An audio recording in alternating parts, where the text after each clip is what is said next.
Hey, this is Scott MacLeod, and what a privilege again to be with XP Media. And I want to talk to you a little bit about the 2012 elections. Now, I'm not an expert, I'm not a politician, but I have a few thoughts. I believe that this next election, obviously, this is not necessarily a prophetic insight, but it's very critical for our nation. We are really at a point in history, in American history, we're hanging in the balance of where we're going to go and whether things are going to collapse or whether things are going to explode for goodness, for the glory of God in our nation. I believe either could happen. I really believe we're hanging in the balance. But I believe 2012, 12 is a number of government. And I believe God has a plan for His government being established. And He's so excited about this year. I believe it's going to be one of the best years we've ever had in American history.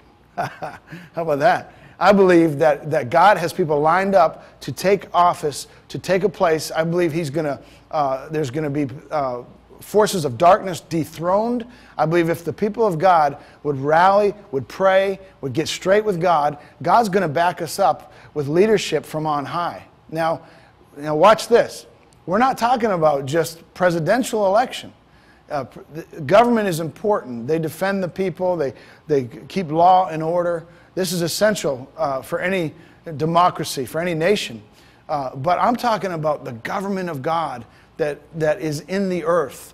And sometimes it's not always labeled a president in the natural, but there are kings in hiding, in hiddenness, in caves right now that are getting ready to come out. You know, one of the things that David did when he had gone into a season of fear and hiding and running for his life, and he got acquainted with God and wrote some profound songs during those times in the caves. And but there was a city named Keilah, and he looked out and he heard the bad news, just like we get bad news constantly. Well, the Philistines were in the land, and they were raping and pillaging and taking the harvest. There was injustice in the land. Now here you got the homeboys over here singing songs and hiding out. Sounds a little bit like the church right now. And but all of a sudden they get the bad news. Here comes another report. It happened again. Keilah has been ravaged, and the Philistines have come in and taken the harvest. And he inquired of the Lord. He said, Lord, is any of my business? Do I have something to do with this? Do I have something to say? And God said, yeah. He goes, go up and take on the Philistines.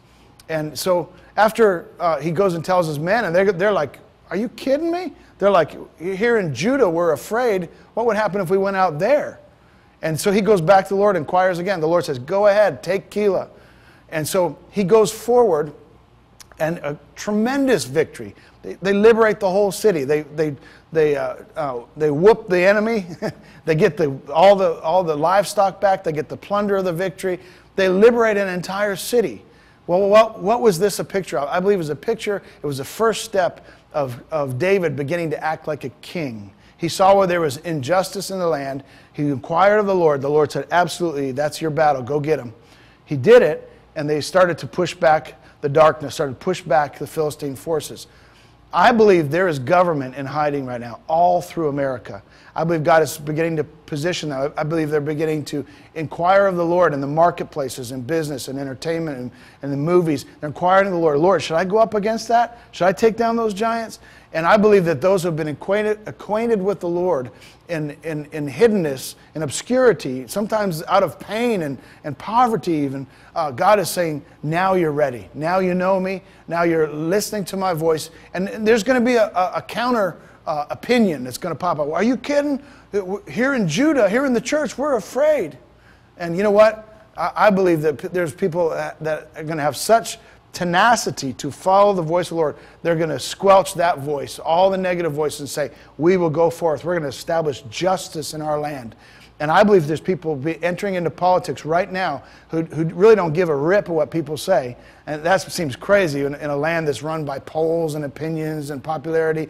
But I believe there's people that are so tight with God, so one with God, that they're waiting to hear the voice of God and to go forth. And in 2012, there's going to be such a massive manifestation of goodness and righteousness, I believe, coming forth.